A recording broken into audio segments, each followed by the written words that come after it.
You are now listening to the NYYST podcast.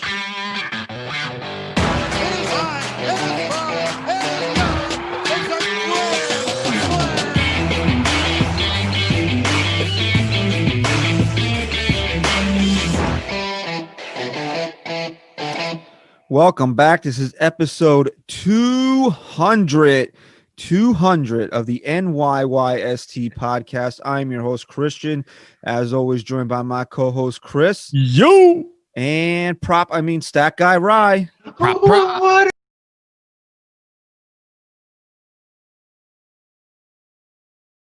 You got to get closer to the computer, dude. It's not. I'm gonna. You're good. That's good. Can you make sure your whole face is covered? For anyone who doesn't know, we also have the show on YouTube. You can check us out on YouTube, NYYST Podcast. Yeah, I'm just going to go ahead and tell anybody watching on YouTube to just kind of ignore me today because for some reason, even though we have to wear masks everywhere, I somehow came down with a cold this weekend. So I might be doing boy. You better get tested. Common cold? The common cold you got? I hope so. I mean, I'm not. No, here's what you got to do. Can I be honest? I'm not in the mood to catch COVID right now. Can I be honest with what you have to do? I'm not even kidding. I'll work right now. Tell them you're sick. Stare right into the sun. Okay. Tell them you're sick. Bada bing, bada boom. They have to keep you home for 2 weeks, and you get paid. Second thing you got to do: get a test. Get a test, and don't pull a Turner and like get a test positive, and then go around hugging your family. Just get a test positive. Stay home. Quarantine. How good does a quarantine sound right now? You could use a good quarantine. Yeah. From everything. Yeah. Don't see my kid for 2 weeks. That sounds real fun. No, you FaceTime. Oh, okay. You FaceTime. You don't have to change any shitty diapers. Okay. What's Father up? of the year over here. Rather get COVID than change my kid diapers. Yeah. Fuck it. So how you guys doing? What a way to start episode 200. Two. How did we start episode 100? Was that 100 episodes already that we had John Sterling on? Jesus, God, man. Yeah, no major guests this week. It's just going to be us breaking down Keep 'em Dump 'em's part 2. Got a couple other things we're going to talk about, but we're going to open the show today thanking the fans for their support of this show through 200 episodes. I mean, really, when we started this back in, June, July of 2017, I really didn't think in my wildest dreams that we'd be sitting here recording a 200th episode. I thought somewhere along the way that two of us, I don't count Ryan in any of this. He's such a flake. I mean, he's going to, totally. We got to finish by 8:20 so we can watch the Eagles game. I got a streak going, dude. No, never mind. I just missed one. Yeah, but that was a scheduled miss. That's it. That's okay. Scheduled misses are okay. You used to go fucking. We'd be like, "Where's Rogue?" We'd be like, I'd be like, "I don't know. I haven't talked to him in 2 weeks." He'd be like, "You're his brother." I'm like, yeah. There were more confirmed sightings of Bigfoot than Ryan on the NYYST podcast. That was me, actually. Every NFL Bigfoot. Oh yeah, that was when I was more into. Well, it's because of fantasy, probably. I guess I just didn't want to. Yeah, I missed the Eagles. The Eagles were on that run. But definitely one. That's 17, Christian, the Super Bowl. I don't know. You tell me. You're the Eagles fan. That was 17. Yes, it's coming on like 3 years already. So as I was saying here, I thought at some point Chris and I would get just bored of doing this or just get frustrated or whatever the word is or however we would have felt about it and just given up on it. But here we are 200 episodes later, and I'm going to fucking toot our horn here. We got an email that ranks podcasts nationally, and we were ranked 56 out of 10,000 national 10,000 baseball podcasts. And you can sneeze at that, but that just, to me, being ranked in the top 60 of all baseball podcasts in this country, I'm gonna take that as a major accomplishment. Hell yeah, dude. And that's something that we couldn't have done without the support of our fans. We got some really loyal fans out there. If you're new to the show or you've been listening since episode 1 or came along somewhere in the middle, We definitely thank you for your support, and we're gonna keep pushing for another 200 episodes for you guys. We're doing this to bring entertainment to the Yankee fans, and hopefully, I don't know this, but maybe other baseball fans are listening to this and might say, hey, not all Yankee fans are stupid, because these three guys actually know what they're talking about here. But most of you are stupid. Most of you are stupid. Most of you are dumb. And we'll get to that in a minute, because a lot of you show your stupidity on a daily basis here.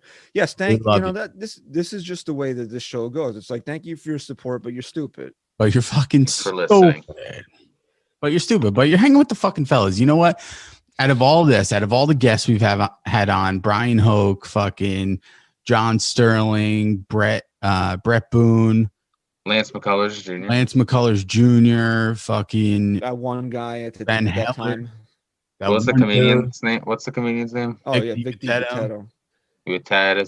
Out of all of those things, my favorite part so far, my favorite takeaway of this show so far has been what our fans have kind of dubbed us, and it's just like everyone, any loyal fan of ours, says they feel like they're just hanging with the fellas talking Yankees. And I think that kind of like made our brand full circle. So that's been my favorite takeaway of everything, plus Ryan's impressions, obviously. Yeah, well, we've had Brian Cashman on the show, Brett Gardner. That's true. Mike Francesa, John Minko. Speaking of impressions, Ryan, I ran into a friend of mine yesterday. He told me that you do really good impressions, as if I didn't know that already. And he said that you gave him permission that he can come on the show. Now, I don't know where you got the idea that you had the authority to book guests on this show. I told him too, though. I told him he can come on the show too. Mate. We are on 200 episodes here. Maybe I do get a little little bit of a listen. I'll be honest with you, and then we'll get to the content, because I know we sometimes fluff a little too much, but Chris Peraney is I can't even describe. I actually can't even describe. You can't describe this guy. If we could just have him on as like a bonus episode, but where we don't even talk Yankees, we just literally just talk to Chris Peraney, I really think that would be our best show ever. I think people would be so amused by this person. He is a character that's the. I don't think I can actually tell you some of the stories about him on this show without alienating 70% of the people that listen to the show. Absolutely. But he was the best man at my wedding over you. Yeah, that's fucking seriously like a fucking knife in my chest. Triggered. Here we go. Triggered. All right, we got a long show to get to. We got a lot of stuff to get to. We're going to start with the World Series. The Dodgers are the world champions of the fake baseball season. It's fake, right? Because the Yankees didn't win. Right. Yeah, no, it definitely didn't count. It wasn't the same at all. I thought about that. You know what? Fuck it. It was fake. I'm going to go back on everything I said. Fucking fake as fuck. The only real thing I really want to touch on is Game 6 is when Kevin Cash pulled Blake Snell like a moron. And people were like, "Oh, Aaron Boone would have done the same thing." Yeah, he booned it. He didn't though, because if you gotta think about it, would you say Snell is their ace? I think they consider Snell their ace.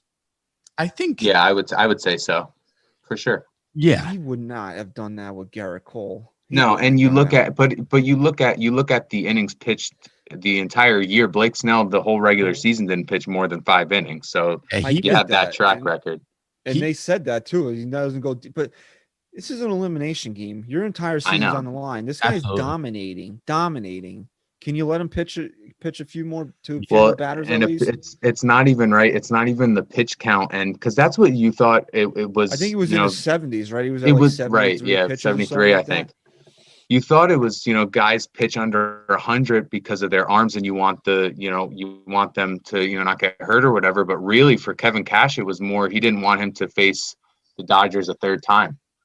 He would, but through the lineup. Who bats second for them? It's Betts and somebody else, right? I forget who batted second for them. They were combined 0 for. I think they were 0 for 6 or 0 for 4 with 4 strikeouts, or 0 for 6 with 6 strikeouts in the game against Snell, or something like that. I mean, you only give up one hit. Mookie Betts was smiling like he got a Nintendo for Christmas. That's how happy he was that Snell came out of the game. Yeah. Yeah, Nick Anderson, who wasn't a good move. Who was lost. I mean, he was out of gas since the Yankees, since the beginning of the LCS, he was out of gas. Do you know how you know? Do you know how you know it's just not a good move? When even if they won the game, even if it worked out, you're still sitting there going, but Snell could have given you a little bit more. You know, Snell could have get. It was a lose-lose for him at that point. And I really hated, I guess, Kevin Cash was during that press conference. And Blake Snell. And Blake, I fucking hate Blake. No, I'm not talking about hating to see. You have to give credit to Blake Snell, though, man. He really showed that he's a big game pitcher. Oh, yeah. But look, I actually really love Kevin Cash. I think he's a fucking phenomenal manager. And this was just like, he just fucking got in his own way. Is it analytics again? I mean, is this analytics? This is this was pre-planned. Crazy. 100%. I mean, how many times do we have to see it? That's the most frustrating thing in the world to me is when people continue to make the same mistakes over and over and over again and not learning from the past. How many times do we have to see analytics get in the way of a baseball game? Sometimes it hinders your performance as a manager, as anyone. What bothers me too with that is analytics are driven by, you're doing the same thing over and over again, and you have that precedent set, and you say, well, he did that move because that's the move that he did the entire season, but this wasn't a regular baseball season. The entire season was only 60 games, and after 60 games, this wasn't a regular baseball game. It's Game 6 of the World Series, which right, exactly. Right. With it was the last game of the season for Blake Snell too. So you add that in there. Plus 60 games isn't a true measure of a baseball season.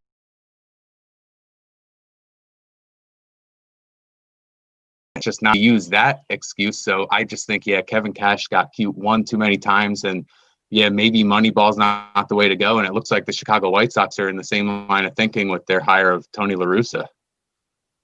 Right. I mean, that's another team that's looking, maybe baseball's going to start to go away from Moneyball a little bit more. Is Hinch back? Is Hinch official? Yeah, he's with the Tigers now. With the Tigers. And guess who's a finalist to get the Tigers? Well, guess who's a finalist to get the Red Sox job? Cora. Yeah. Apparently, I want to say it's Carlos Mendoza is the Yankees bench coach. He's one of the finalists. That's cool. Cora is too. So some punishment these guys got here. We knew, but here's the thing. I hate when people act surprised with certain things. I'm not surprised. No. I'm not saying you are. I'm just saying a lot of people. You can't be shocked by this. Like, you had to know that was coming. We said it from the second he got fired. Now, I went out on Twitter and I said, I fought someone because they said the Red Sox would be stupid not to hire him back. And then that's when I fought them, because I said, actually, technically it's a slap in the face at that point to Major League Baseball, because why fire him anyway? Why fire him in the first place then? Exactly. Like, just suspend him for a year and have an interim manager, and then that's it. Yeah. Like, why put the show on like you're fucking, cleansing yourself of all sins and fire the guy, and then just to hire him back? I hate shit like that, but you knew it was coming. The only reason why Hinch isn't the manager in Houston is because Dusty Baker actually did a decent job down there. Yeah. And he was really the perfect guy to kind of scrub some of that shit off the wall down. And if they decide to cheat again, like, Dusty Baker is the perfect guy to have. He's definitely clueless when it comes to that shit. Like, what's this cord running down here on the dugout? Oh, I don't know, Dust. Should just go fucking sit down on the bench, please. Like, he won't know. But you know what? Cora's a good fit in Boston. And if they just suspended him and said, you know what, he's coming back next year, I'd be like, yeah, that's probably not a bad move. I wouldn't have hated the Red Sox for doing that.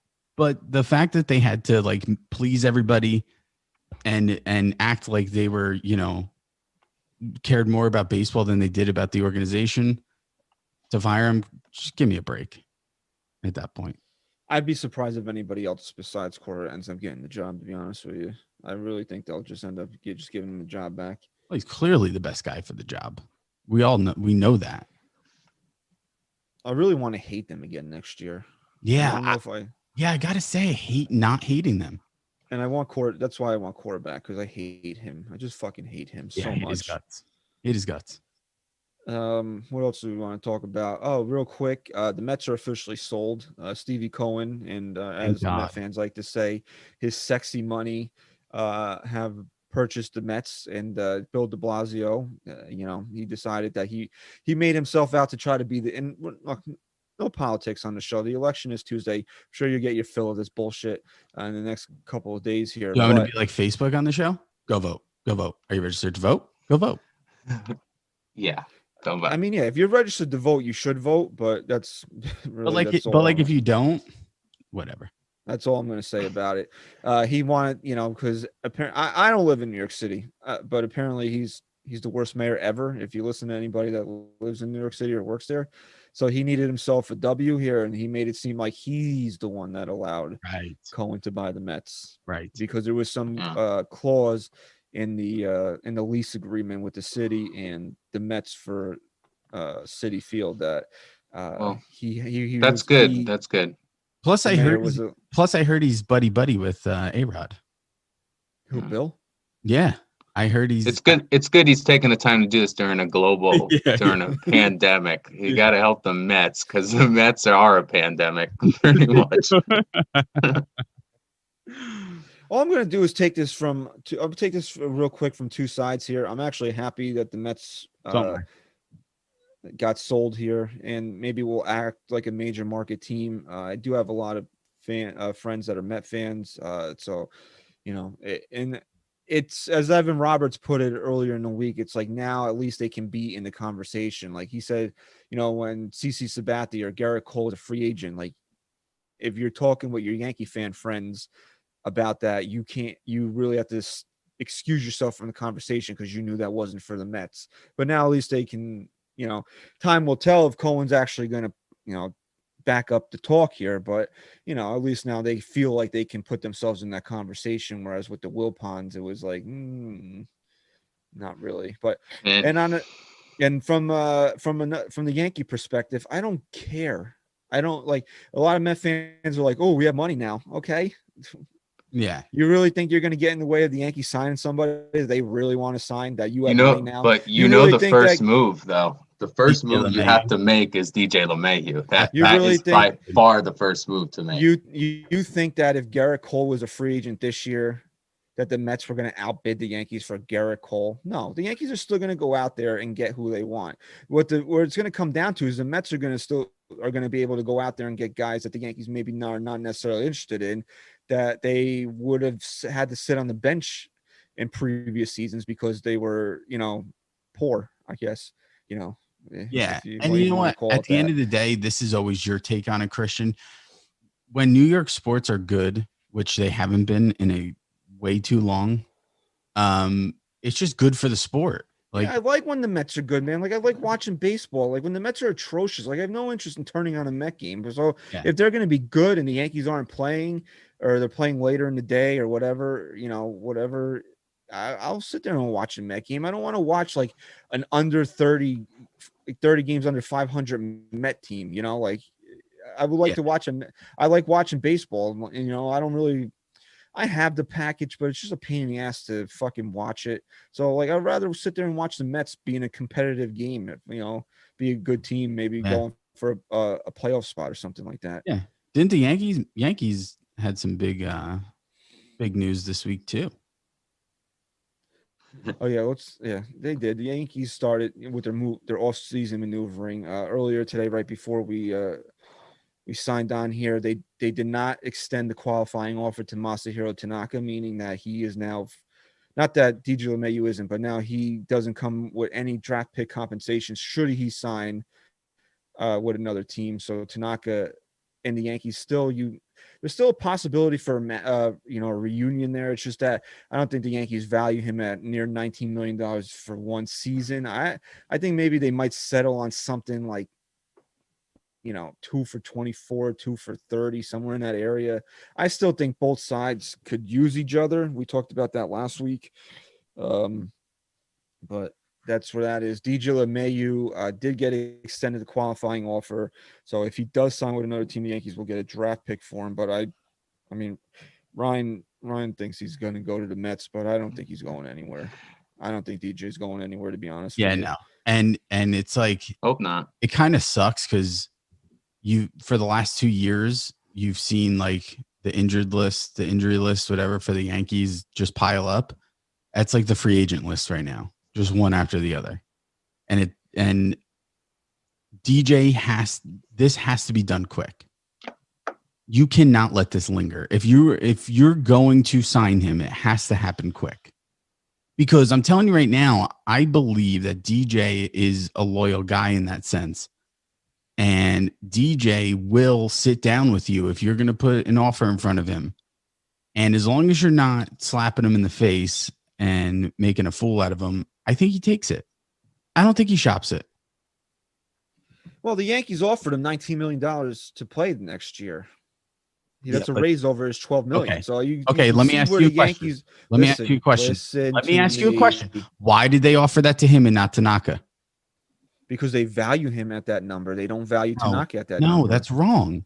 They did it because they knew that if they offered it to Tanaka, he would accept it, and they weren't willing to pay him that money. And they knew if they offered it to DJ, he wasn't going to accept it, and they'd get a compensation pick out of it. They also are willing to pay DJ LeMahieu that amount of money. Yes. They are not willing to pay Tanaka that amount of money. That's what I'm saying. So if he did take it, they would have been like, all right, good. We probably would have offered you more if you didn't, but great. Okay, but that just shows you a baseline of where the Yankees are thinking right now of what they're willing to pay LeMahieu. I still think it's probably going to get done at around 4 for 100, and I think good. I think that's a really good benchmark. I really do. I actually think the Yankees are going to make a move here with him where in order to get the deal done, they give him more per year and go 3 years instead of 4. I really think that. I think for LeMahieu to leave, he's going to have to be offered stupid money somewhere else, because I think he knows that at this stage of his career, winning might not be. I mean, the opportunities to win might not be there long term, and for 2 or 3 years with the Yankees, I think that window's still open. So unless somebody's going to really go out there and pay him Mookie Betts money, which is just ridiculous, like no one's going to do that, I think he'll come back. Yeah, I'd have to say if there's 1 year where you can get away with more 3-year, 2-year deals right now with a higher, salary per year, it's going to be this year. These guys, these younger free agents or guys who are really hitting their prime, there's not going to be a big market this year after the pandemic, and who knows what next year. But in a couple of years, you get your big chunk per year and go 3 years, and maybe you still get a good deal a couple of years from now when revenue's back and fans are back in the stadium. Yeah, this is LeMahieu's last major contract, though. He's 32 years old. So you sign him for 3-4 years. This is it for him. I mean, he can still play past 36, obviously, but he's not going to be the same player or get the same type of money he's going to get now. So I understand him wanting to get paid, but I also think he's going to stay here if the Yankees offer him the right amount of money. So other clerical things the Yankees did. Brett Gardner's option was declined. We don't have to get into that right now because Brett Gardner's on the list for today. So we'll talk about whether or not Gardy should come back and what we would do when we get to that part of the show. Zach Britton's option was picked up, his 2022 option, because the Yankees declined it. Then he could have opted for free agency, which I can't tell you how relieved I am that the Yankees did that, because we discussed this last week when he was on the keep him dump him list.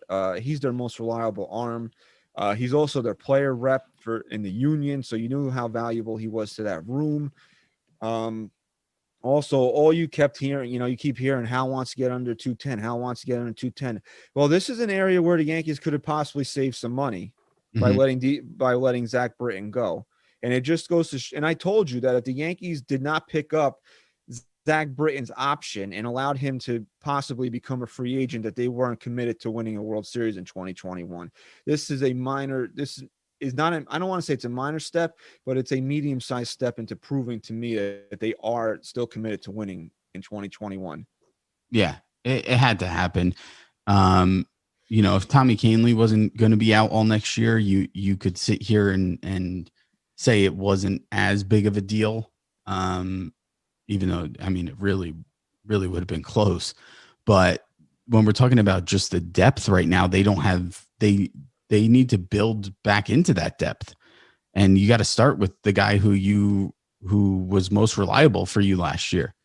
And so, yeah, it's a step in the right direction. But dude, I'm sorry if the Yankees give me some fucking bullshit excuse about the luxury tax. And look, two seasons ago, we were on the Yankees side. We told the fans, you got to calm down. This is a fucking business. But that was 2 years ago, when 2 years ago we said by 2019 we better win a World Series. By 2020, this is it. No, now it's 2021. You got your ace. You better not be caring about luxury tax right now. I'm sorry. No, because if they, it's a business. We all get that. And there was a significant hit in revenue, but I don't want to hear it. You mean to tell me the Yankees are poor now? Right. They're not. That's bullshit. And if they open up the stadium next year, how much is my hot dog going to cost? $11, $13? Maybe. No, that's normal price. Probably like 20. $28.50 for a fucking hot dog? It's a foot long though. That's how they get you. We talked about that too. Can I get a water? Yeah, that's gonna be $15. Why? Because are they selling? It's a 3-liter bottle. Okay, I don't need. Are they selling food and stuff at places right now where there are fans? Yeah, you gotta wear your you gotta wear your mask. You gotta shove it through. Put the mask on. You gotta cook it yourself. Yeah. You know how the mask is kind of open a little bit on the side there? You gotta try to fucking maneuver it in that way. You can put the straw in there for drinking. You gotta get a bendy straw. Gotta get creative is really what this pandemic's all about. Also, Tommy Kahnle is opted to become a free agent. The Yankees didn't. Tommy Kahnle was arbitration eligible. The Yankees decided to not offer him a contract. Tried to outright him to AAA. He said no. So Tommy Kahnle is a free agent. Now, this is where school's in session, folks. I know a lot of kids are going remote these days, so this will be no different than getting your algebra lesson for the week. What the fuck are you doing? I'm taking notes. I had a notebook next to me. You said school's in session, so let me write this. Let me put a header in here. Tommy Kahnle. Reasons why Tommy Kahnle was okay. Tommy Red Bull. Okay. Continue, Professor. All right. Now the Yankees, this news came out yesterday, and naturally fans were like, "Oh, the Yankees! How could they do this? How could the Yankees do this?" Oh, it's really simple. I'm not gonna yell or scream or possibly pop a blood vessel here, but I'm gonna tell you that I understand not everybody is going to be an expert on the transaction process and how the business side of baseball actually works. I get it. But if you're going to hoot and holler and scream and just throw a fit on social media, maybe Google something. It's not hard to find out this information if you type it into your Google machine, right? So if you don't want to do that and you listen to the show, I'll tell you right now, Tommy Kahnle was due a raise, regardless of the fact that he was going to, he only pitched one game in 2020. He was going to get a raise in the arbitration process, right? Nobody has a problem with that. It's collectively bargained, whatever. But if you're the Yankees, why are you paying a guy that's not going to pitch for you next year? Why are you going to give a guy a raise that's not going to pitch for you next year? Tommy Kahnle is going to miss all of 2021 after recovering from Tommy John surgery. So that's why you don't offer him a contract. You hope he accepts his demotion, and he didn't want to, so he left. He's going to be a free agent. Maybe he'll sign a 2-year deal somewhere else, do a year rehab and then maybe come back and pitch in 2022. But from the Yankees side, they did nothing wrong here. This is the nature of the business. This isn't like Luis Severino having Tommy John surgery and you put him on the 60-day IL. Because guess what? Luis Severino still has 2 more years on his deal. He's still expected to pitch in 2021. So you're looking at a guy that you're still looking to get significant innings out of. Tommy Kahnle, you're not going to waste. You're not going to pay this guy $3-4 million or whatever it was that he was going to make this year to sit on the injured list. You're just not going to do it. Can I ask you a question though? For a pending free agent, go ahead. We talked about this a couple weeks ago after this pandemic, and we just touched on it a few minutes ago with the revenue and not having fans in the seats. I don't care how rich a team is. If you're going to go out and spend money, you're going to allocate it in the right way. And you're going to pay guys who are going to at the very least, be on the field for you next year. So who's going out of their way right now to throw crazy amounts of money at Tommy Kahnle to not even pitch next year on a contract where he's having a major surgery? It's not like he's getting his fucking tonsils out. He's having Tommy John. You don't know what happens there. Why are you taking that gamble on Tommy Kahnle, who is not only getting surgery, but hasn't really been healthy the last couple of years or that effective up until he came back from the minor leagues? You're just not doing it. I just don't see the risk in letting him walk away at this point. Plus, why we're freaking or what? There is no risk. Right. So why is everyone freaking out? And he did get hurt at the beginning of the season, but the beginning of the season was in June. So he had surgery like August 1st or something. Right. Like that. So yeah, he'd missed the entire year, and that would be next year. So say they did get him, then it would have been his last year of arbitration. Then he would have been a free agent anyway. So it's exactly that's what I'm saying. That he was in his walk year of his contract. So the Yankees had no contractual obligation to him while he would be able to pitch. Just a waste of money at that point. Yeah, I mean, if he was under contract for 2022 and they did this, I can understand the fan outrage for it, because then you might have been expecting something out of Tommy in 2022. But he was a free agent at the end of 2021. What are you keeping him around for? You want to be nice to the guy and offer him an assignment down to AAA, so he can rehab. That's fine. But you're going to go through the arbitration process and pay the guy $3 million for what? For what? It doesn't make any sense. No. So, people want to say the Yankees are the bad guys here. 29 other teams would have done the same exact things. The Indians cut their closer, Brad Hand. They cut him, let him go for nothing because they didn't want to pay the guy. An elite arm too. We're not just talking about some fucking Joe Schmo in the bullpen. Damn. So I mean, I would like the Yankees to take a look at him, see maybe what that contract will look like for him, but that's neither here nor there. Also, the Yankees did make one other clerical move. I did promise I would never discuss him again on this show, but there is a little bit of news about him. So I will just say this. Jay Happ's option was declined, so I will not comment. I'll let Ari Gold comment on Jay Happ. Get the fuck out!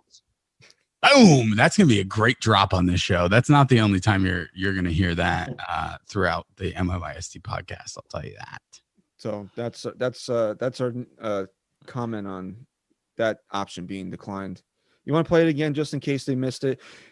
This is Ari Gold. Let's set it up a little. Ari Gold. Mr. Happ, can you come to my office? Ari Gold. All right, so here we go. Ari Gold. Brian Cashman is calling Jay Happ into his office to let him know that his option is not being picked up. So Happ comes in. Aaron, can you send Happ into? Come in. Yeah, boss, you want to talk to me? Get the fuck out! See ya. That's it. You fucking all right. So I think we covered everything that kind of happened this past week. So we can dive right into the keep 'em dump 'ems, and I believe Christopher has some homework that he needs to. I do. Before we get into the keep 'em dump 'ems, we're gonna have a quick message from our sponsor here. If you're heading in or out of New York City this November, our friends at Manscaped, the now global leaders in below the waist male grooming, have taken over Penn Station literally. Manscaped wants you to use the right tools for the job and join the movement this holiday season. Head over to manscaped.com, get 20% off and free shipping with code NYYST20. That's 20% off with free shipping at manscaped.com.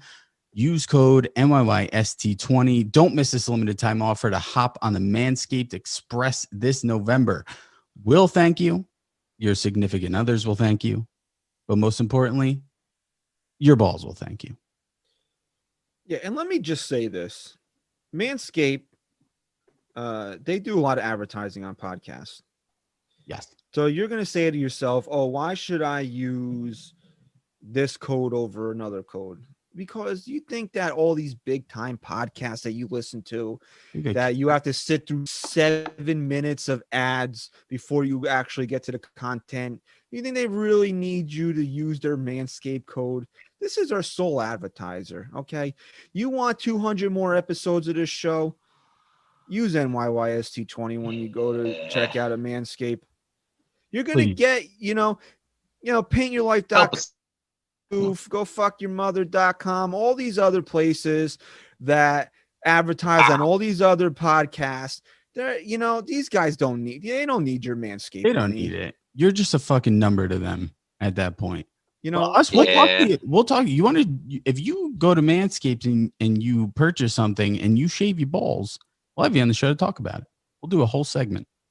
That's if you can show me if you go to NYY Sports Talk, tag us in a tweet, DM us that you use our code NYYST20 when you checked out at manscaped.com, we will give you a $25 gift card to our fan shop. Yeah.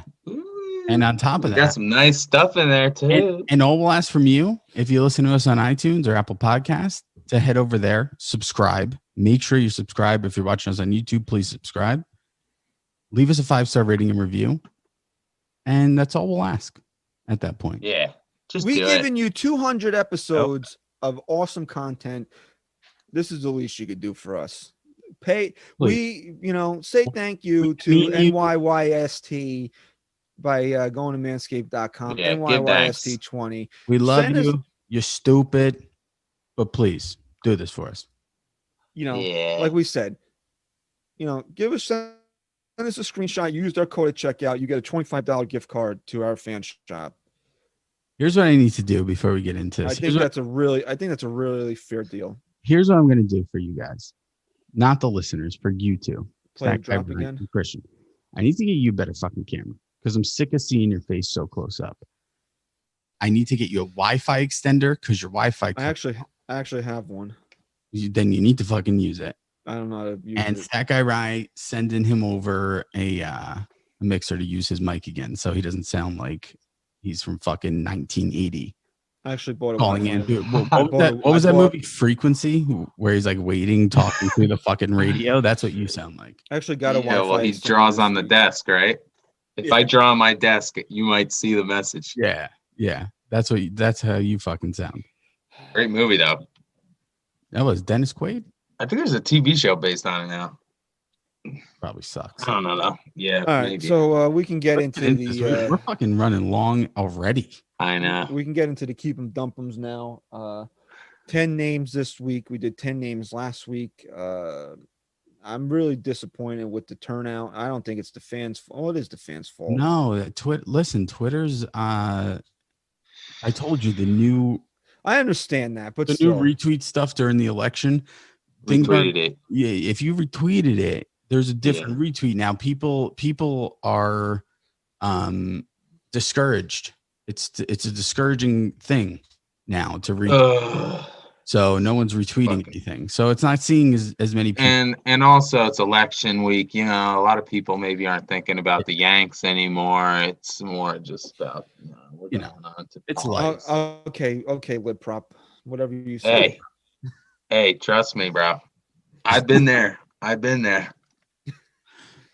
guess as Yankee fans, this is as political as I'll get. I mean, as Yankee fans, maybe we should want a Democratic president. Why? Because as far as I know, that the Yankees have never won a World Series with a Republican in the White House. Ooh. Yeah. No, 2000. Oh, yeah, Bush. Did Bush take office yet? In 2000. Bush was a Republican. Yeah. He's saying. All right. The only. Oh shit. Maybe that was the only. No, he won in 2000. No, he wasn't.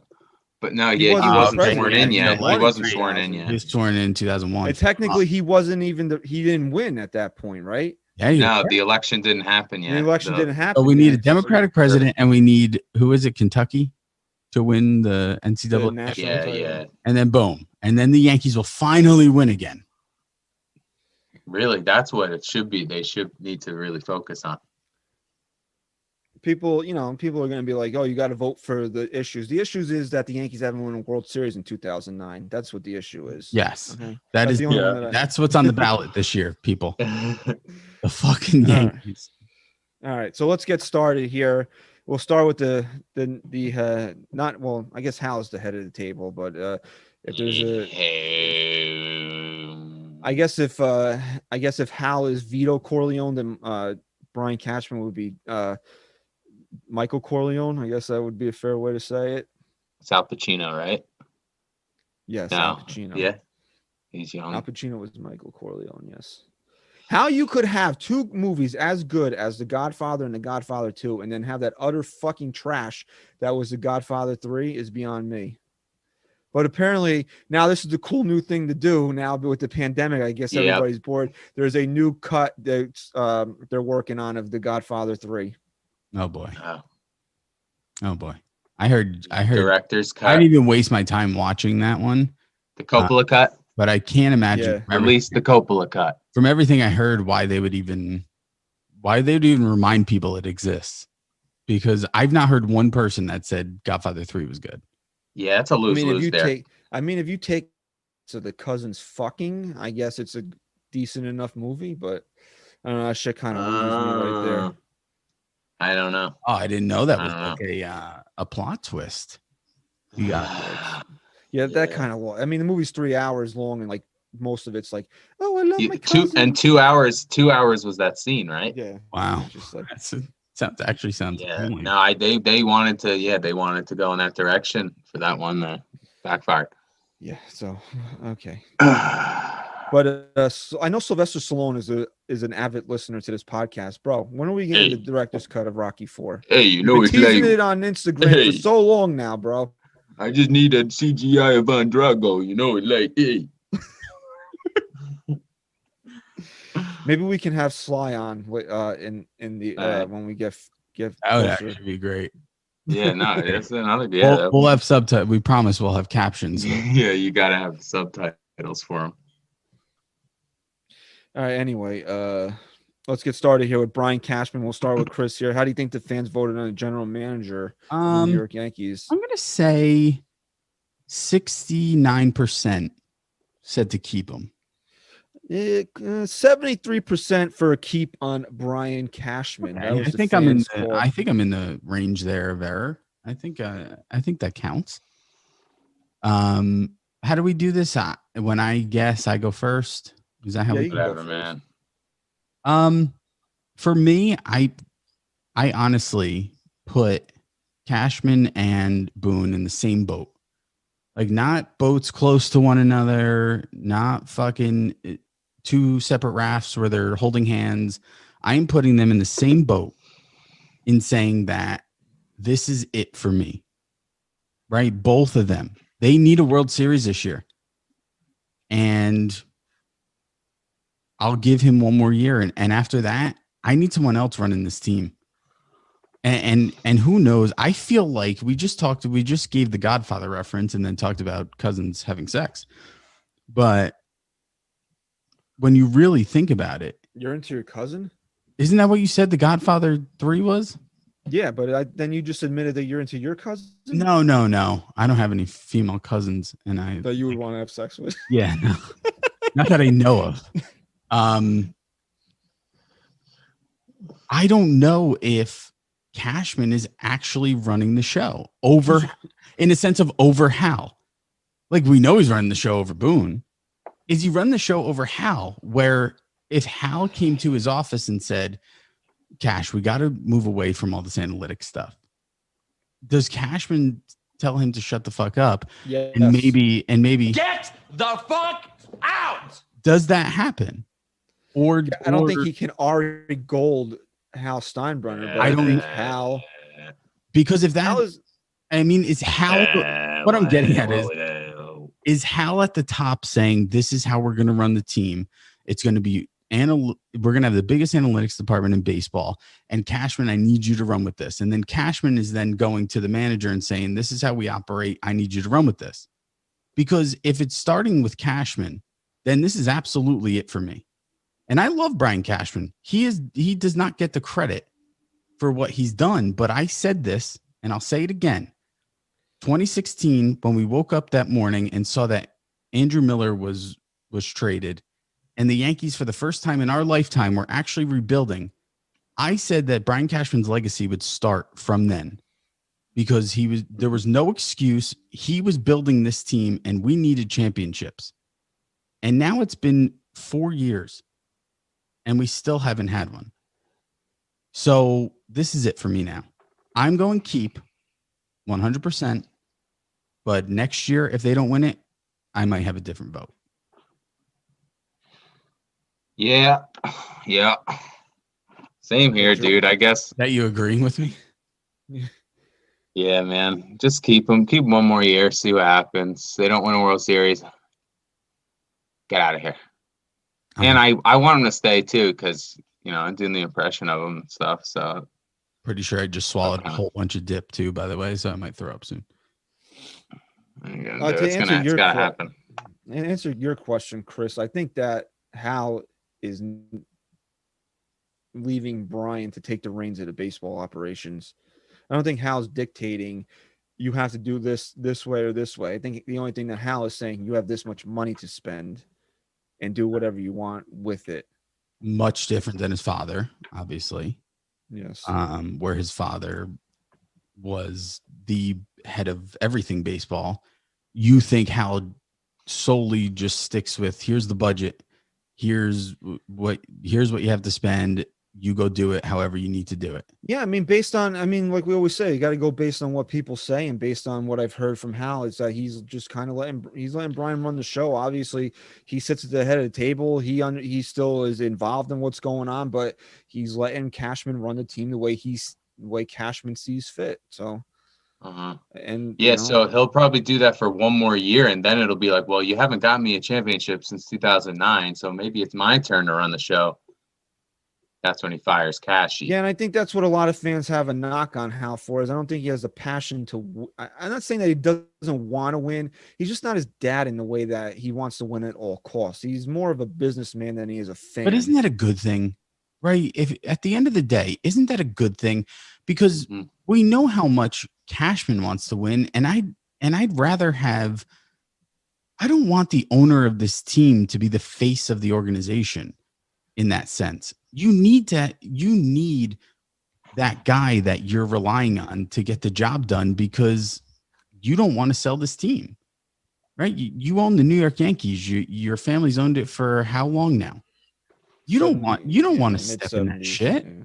You don't want to step in the shit there. And Cashman needs to step it up. For me, I don't like when owners get too involved.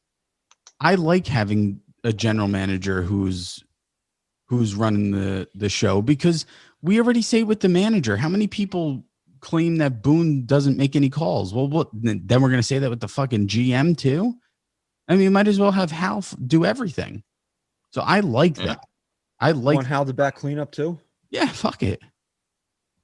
Get De Blasio in there too. He's pretty big guy. He could probably throw. And if De Blasio need a bullpen arm, he could probably get A-Rod. He could probably recruit A-Rod again. All right, so I mean, I'm with you guys. I want to keep Cashman around. Keep Hal. Keep the owner. You got to stick to your word, though. Are you going to say that if he doesn't win it next year, we play a full 162? Yeah. Yeah. Yes. So this is it. One and done with him as well. With both of them. How much longer does he get if they don't win it next season? No, I agree. That's 5 years after you put your plan into place. I personally don't see the Yankees 5-year plan. I don't see the Yankees making like a rash move like that. I think Cashman will be here for as long as he wants to be here. But for me, this is about, we say this all the time, it's about what you would want. If he doesn't win me a World Series, I'm dumping him next year, but keeping him this year. All right, so I think we're all in agreement here. There's really, I mean, I gave Boone one more year. I got to give Cash one more year as well. This would have been it had we played a full season, but like I said, you're not making rash moves off of this COVID season. So because we're really running long here. We'll just go with a couple fan comments. We'll go with our boy at Stadium Status here. How's Gloria, bro? We don't see any Gloria videos. He moved out. Is your life better now that the Yankees are not playing anymore? They actually have a full marriage now because the Yankees are in the offseason. Cashman has put a quality team on the field for 20 years. I want someone to tell me what they. My phone is cracked. I got to hold it up here. I want someone to tell me that they want to blow up this roster and rebuild for the next 5 years. Somebody will tell you that, brother. I've heard that several times already. So there's obviously room for improvement, but there's no way I'm replacing him. So I'm pretty much in agreement on that.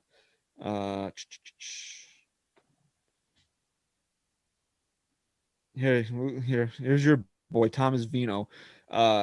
Give Brian 2 more years to get a World Series. If that does not happen, him and Boone, I send them to Mars. I'm actually down with that. I think Elon Musk is trying to put that together. So yeah, I'm not giving. Yeah, they're trying to get a baseball team from Mars. I'm not giving him 2 more years though. That's the whole thing. No, I'm giving him 1. But one thing I will say real quick, and obviously we got to be quick here. If you really look at these teams, okay, over there. What are you fucking boxing?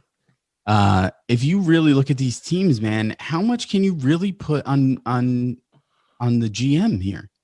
I mean, the Yankees, first of all, have to stay fucking healthy. We have to hold players accountable here at some point. It's not like Cashman has gone out the last couple of years and given a shit.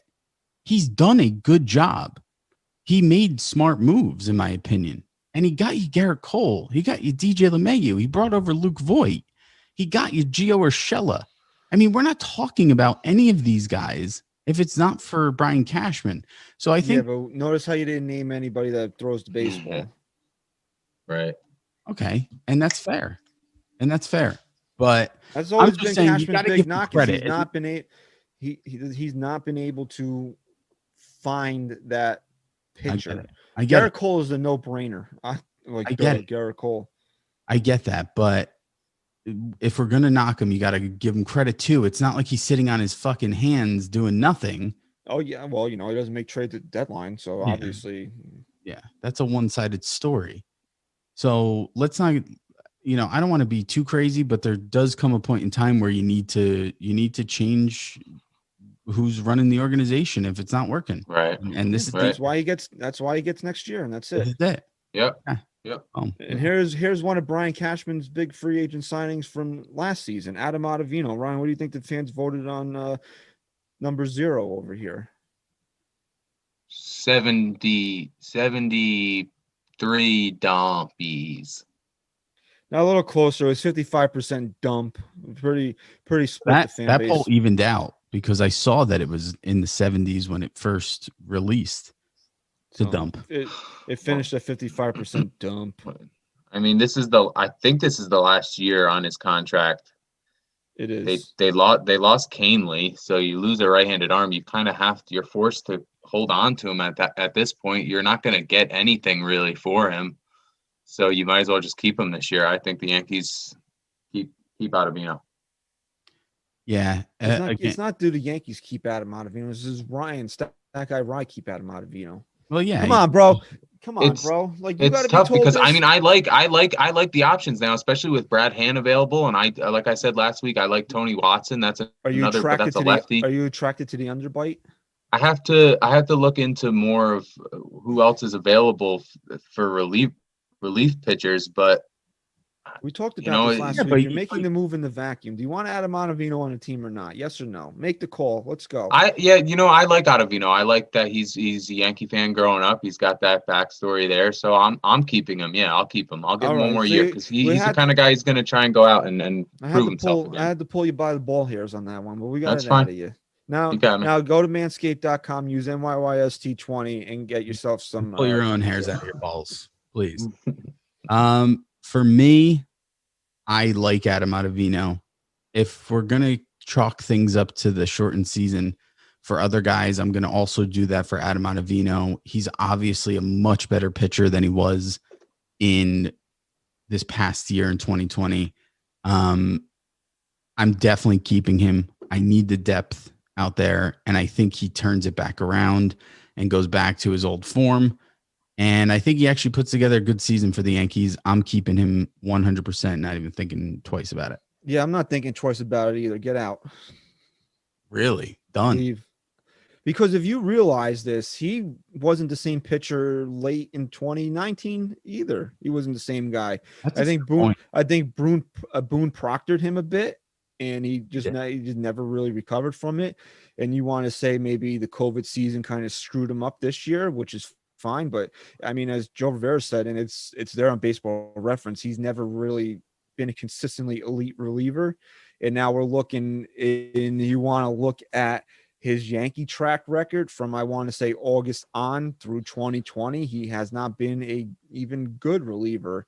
It's gotten to the point where, Aaron Boone would rather throw Jonathan Holder blindfolded on the mound than Adam Ottavino. That's how bad it is for him. In an elimination game loaded.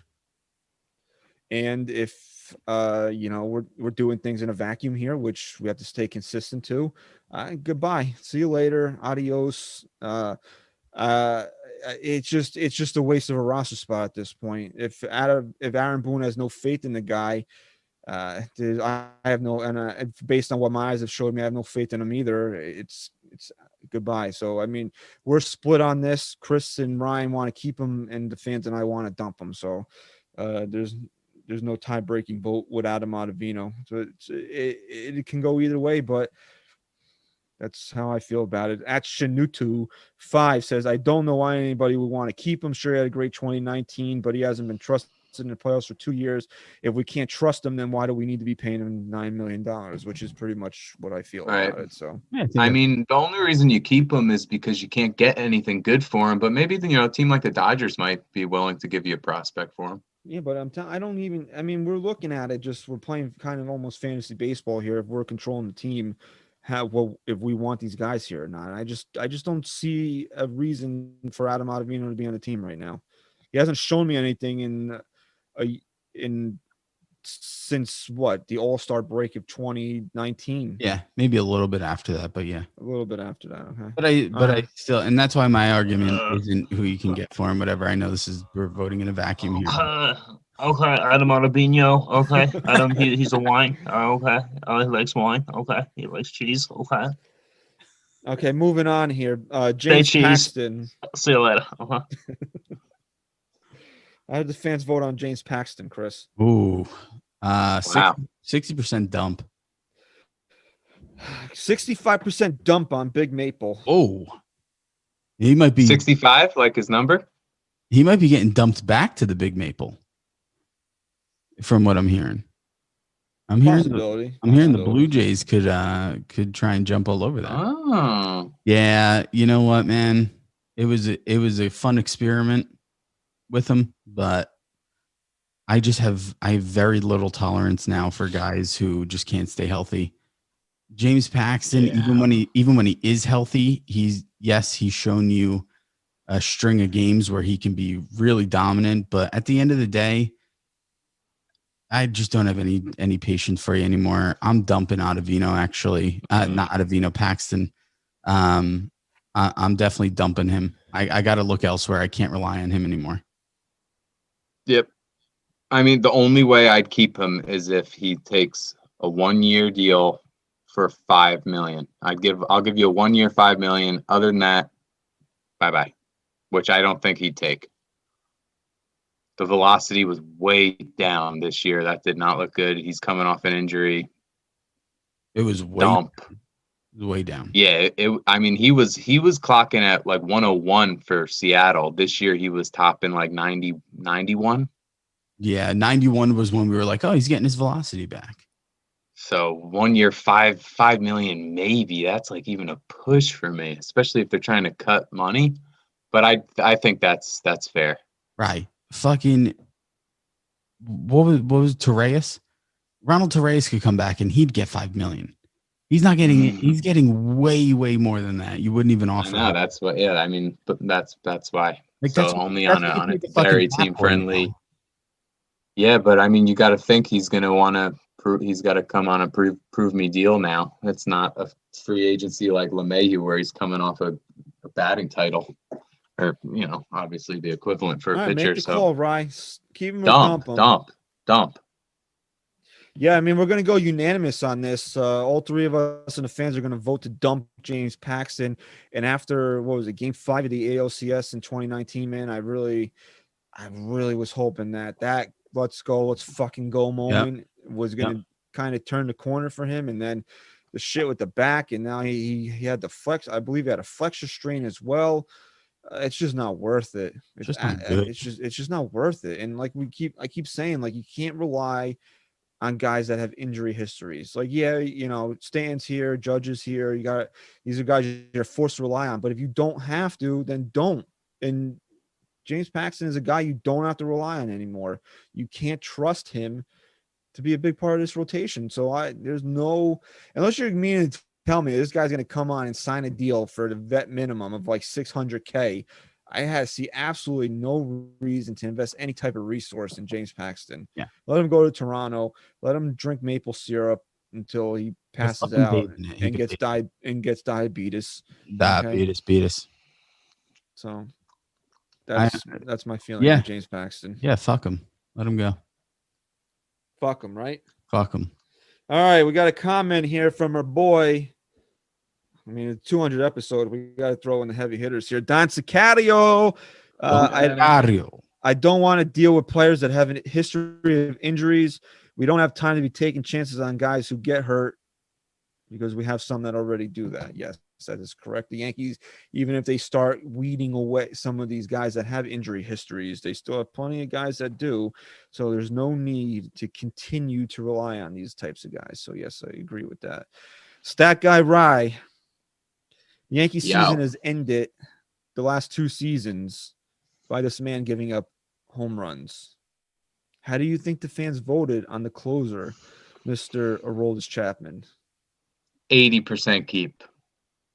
No, man. 63% keep on Aroldis Chapman.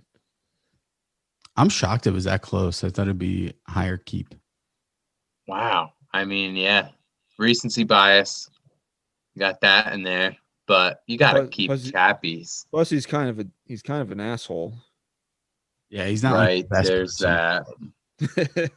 I mean, but he throws so hard though. He did try to kill somebody this year. We saw that. It was kind of sad. It was kind of sad. So I'm actually not going to. Maybe I shouldn't joke about this. I'm not joking. This actually happened. Me and my wife were talking about Herman. Because we all forget Herman and what he can do. And then she said something like, didn't Chapman hit his wife? And like my natural response was, no. He just pointed a gun at her and shot it in his garage a few times and whatever. Like, we forget that, like, it's just like, we just forget, like, he's really not the greatest guy in the world either. And he doesn't know how to lock it down in the postseason. So I'm shocked. Having said all that, I do want to win a World Series, and he's kind of good. Yeah, I mean, I'm not making light of the domestic abuse allegations that are against either player, but I mean, if we're just going to focus in on what's on the field here. Yeah, because they're both pieces of shit. We all agree on that, but we got to. I mean, we've said it 100 times. Like, being a fan of a team, being a sports fan, puts you in some precarious situations where you might have to root for guys that aren't exactly nice or good people. So, I mean, basically, it's Ryan's turn. We'll leave it up to him. I mean, on a just in between the white lines, you want to roll this Chapman to continue to close games for the Yankees. Yeah. Yeah. It's really good. Just, I mean, who else is going to do it? Vacuum, right? I mean, vacuum. You have to. Yeah, I know, but I'm your GM, so you gotta. I mean, Zach Britton's on the team. It's a Yankees vacuum. Zach Britton's on the team. You want to look? I'll throw you that bone. Do you want to have Chad Green setting up Zach Britton, and those would be your two main pieces of the bullpen. Well, this is another guy too, right? Chapman. This will be his final year of his contract, right? I believe. Let me look that up. He might have one more year. Let me look that up while you guys. I could look it up, but I'm already here. No, regardless of contract, I'm still keeping him. I mean, yeah, he gave up some big dings in the postseason, but he's still been pretty reliable. And but man, if you get Brad Hand though, Rose Chapman is a free agent after 2022. For me, man, I want to say dump, to be honest. I'm kind of to do this again, to break our hearts again, giving up this home run. I'm going to say keep because I do have faith in Chapman, but I think I'm going to pull him together. I think I'm going to lump them all together with Boone and Cashman here and say, this is it. The Yankees one more season-ending home run and you're out of here. Yeah, no, if the Yankees are putting together a run in the postseason and it's an elimination game and he can't lock it in, if the Yankees, God willing, have the lead, that's it for me. He's never blown a lead for the Yankees. I mean, at least we could look at it that way. Yeah. I guess, but even if the Yankees were winning that game 2-1, would you have been holding your breath? What's his name again? Aroldis Chapman. It's not Mariano Rivera, right? Yeah. No, I know. Look, we took Mariano Rivera for granted for a lot of years. I mean, exactly. So you're going to hold your breath with anybody that goes out there. It's not named Mariano Rivera. So yeah. I'm going to be rational here. I'm going to keep him. But you're in a big spot, man. You got to be dominant. You can't just be good. You got to be dominant for me. And Chapman was showing me that a lot this year.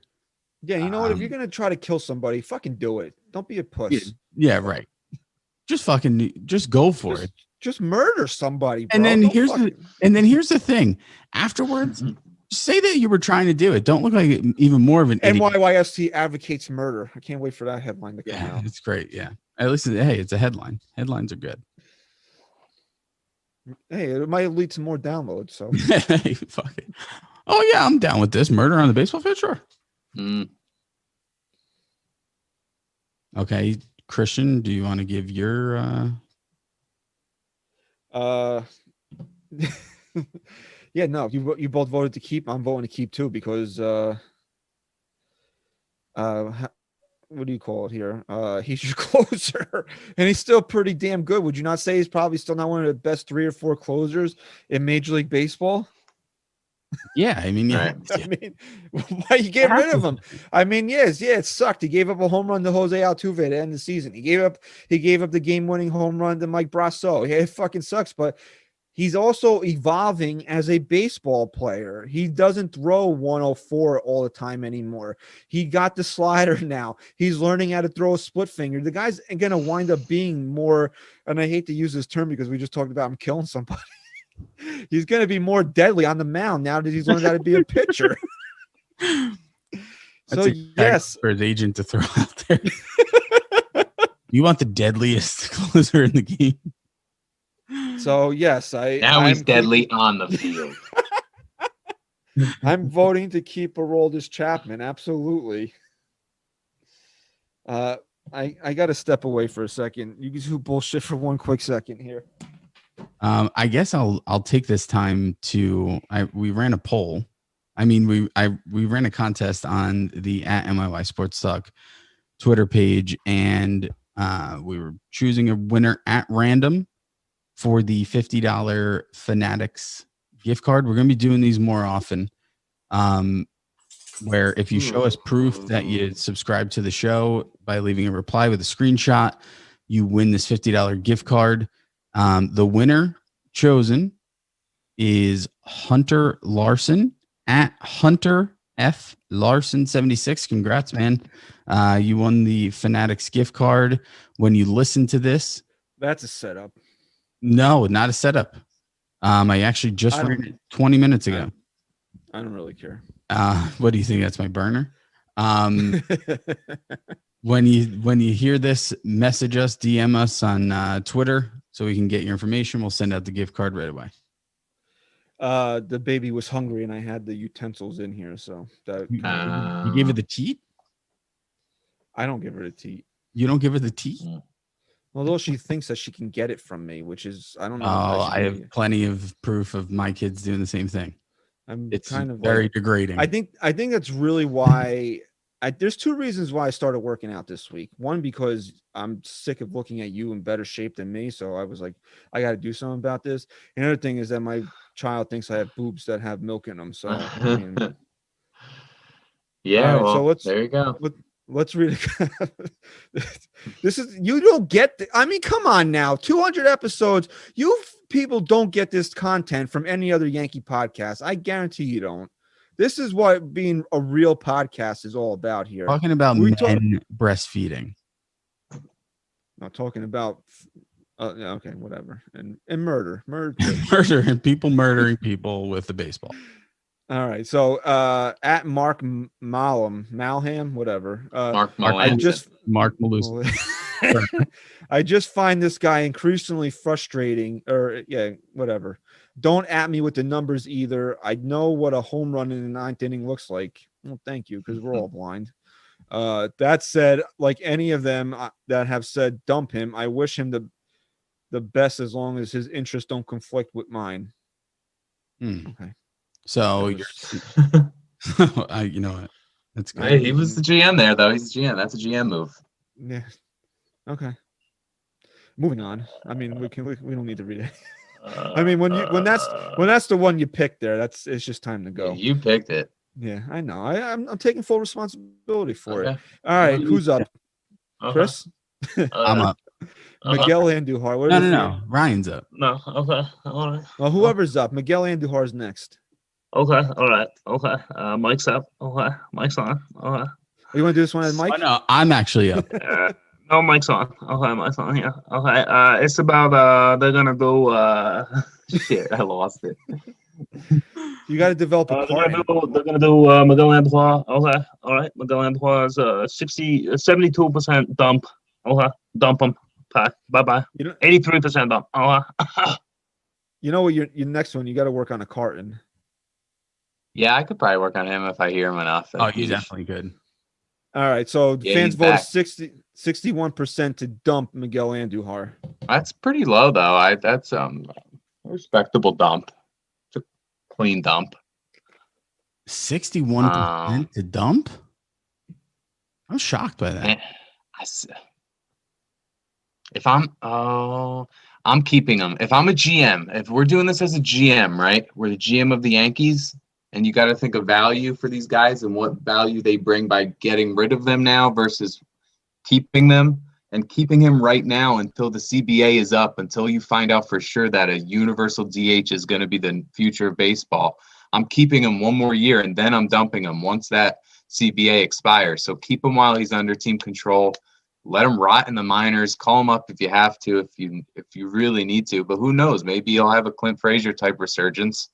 And then you really benefit from it. But I'm keeping them for the sole purpose of waiting for that CBA to expire, and then the universal DH becomes a thing. I think you have to think of it more when you're doing this. I think the better comparison isn't GM. I think it's what Christian said before, fantasy baseball owner. Like, you're picking these guys for your team.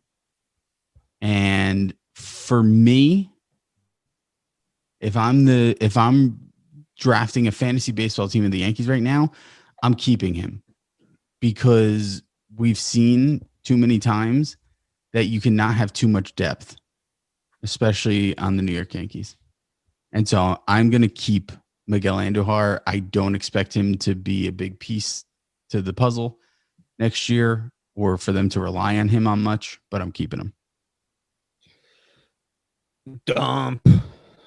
You're dumping all over the place tonight. Yeah, no, I mean, we're going to be split again. Ryan and Chris are going to vote to keep. Me and the fans are going to vote to dump. I just don't see where he fits in anywhere or what he does well enough to keep him around. Yeah, the bat plays, but I like Giancarlo Stanton better. Okay. I would rather have Stan as my DH than Miguel Andujar. I mean, yeah, we saw, like you said, Clint Frazier like resurgence, but is he going to get the opportunity over Gio Urshela? Probably not. I mean, I don't need to ever see him play the outfield ever again. So that's basically what it comes down to.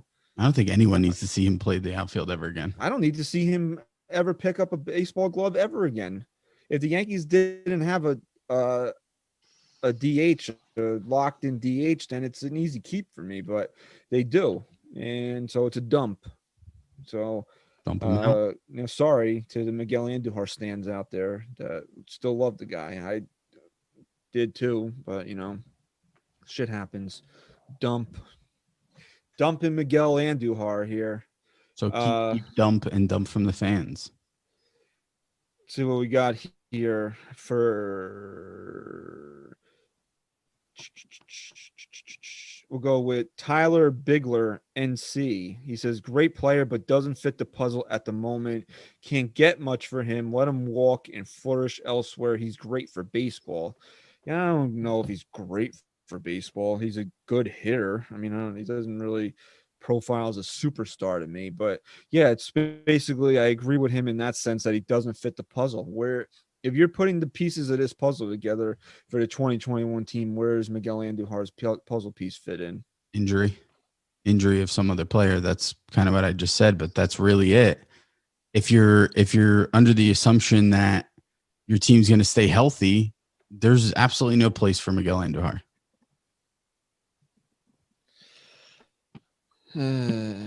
All right. We can move on here to Gleyber Torres, and this is my favorite poll that we ran because it restored my faith in the Yankee fans. It really did. So, Chris, you're up. What did the fans vote on? I'm going to say 92% keep. 94% keep for Gleyber Torres, and I'm so happy that we were able to kind of restore some order in the world, that the fans voted to overwhelmingly keep Gleyber Torres. Yeah, it's a good move. I mean, I said it when we had Joe Rivera on a couple of weeks ago. If you haven't listened to that show, take a listen. Yeah, this guy profiles. You just said you don't see Miguel Andujar profiling as a superstar. I think Gleyber Torres does. I don't know where his defense is going to take him, and it's obviously a big question mark right now.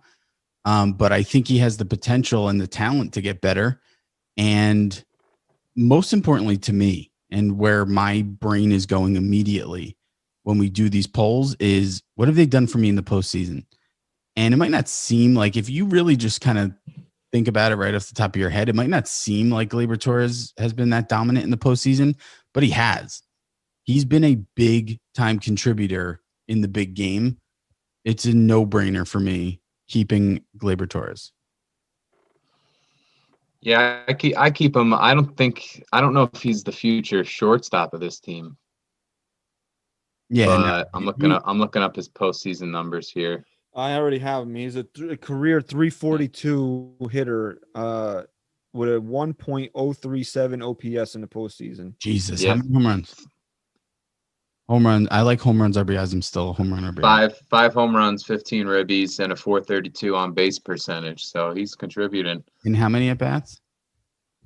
I think it was 15. 76. Or fifth. What was 15?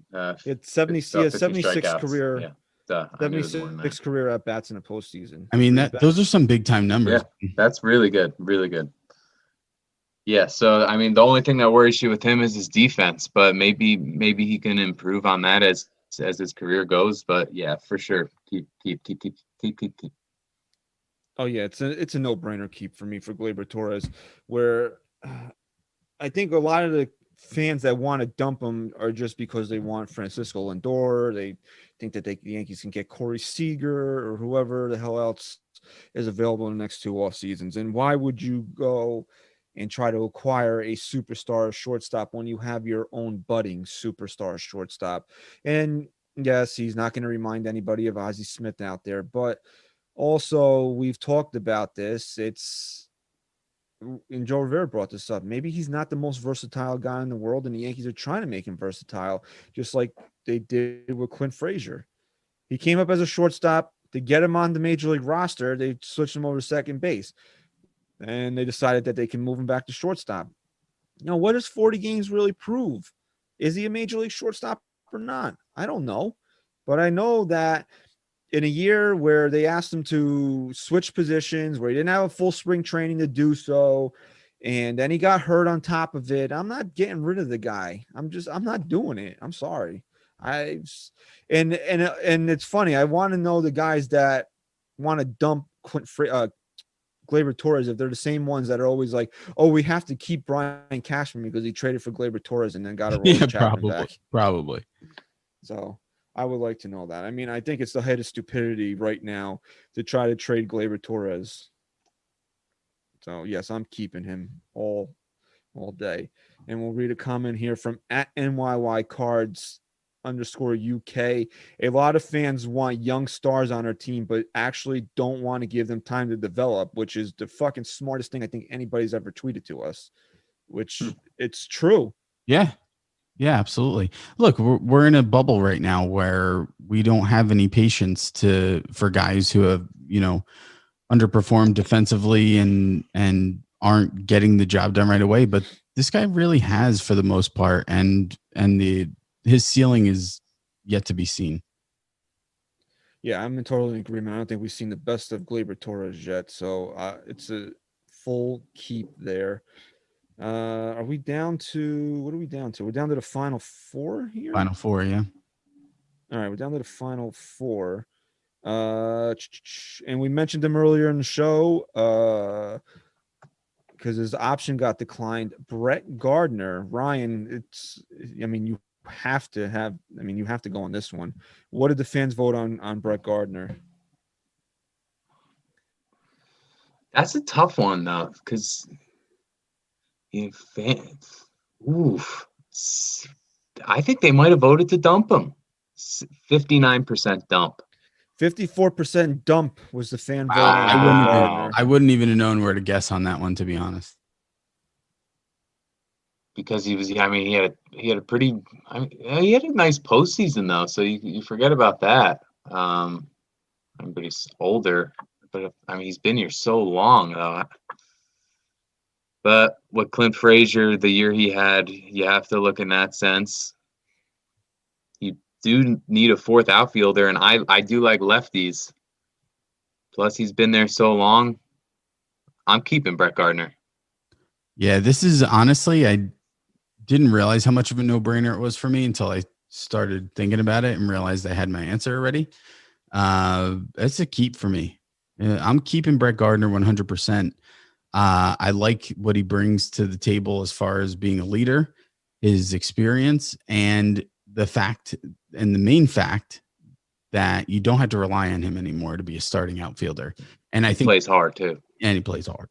I heard that somewhere. I think the Yankees are confident in that now, that they don't have to rely on him. And he's still a great fucking fielder. He's still a great guy to throw out there when someone needs a day or if someone gets hurt.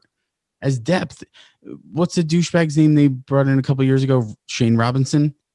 Okay, If Shane Robinson could be on this team and have to play however many games he played, one is too many, then Brett Gardner should be here again. And I think he deserves a proper goodbye, and hoping and being optimistic that we will be in the stadium next year.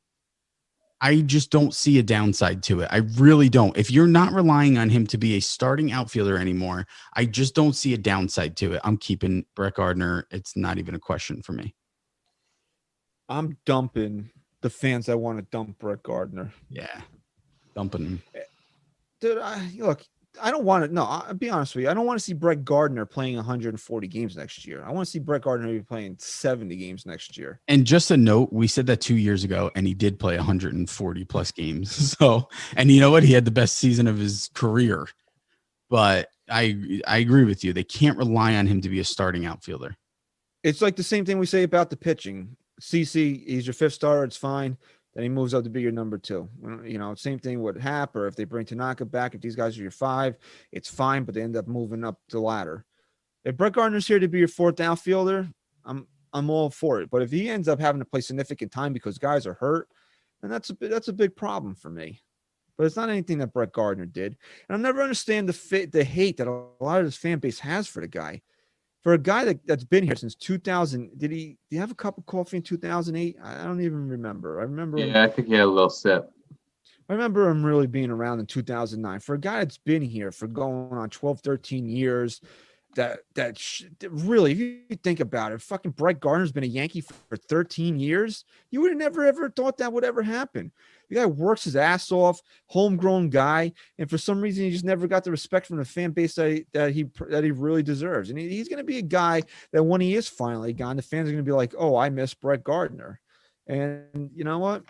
The Yankees declined his option, and I think that if Brett Gardner is willing to come back and accept a full bench role for $2 or $3 million, he'll be here next year. If what not, team then is going to offer him more than what the Yankees would for him to contribute?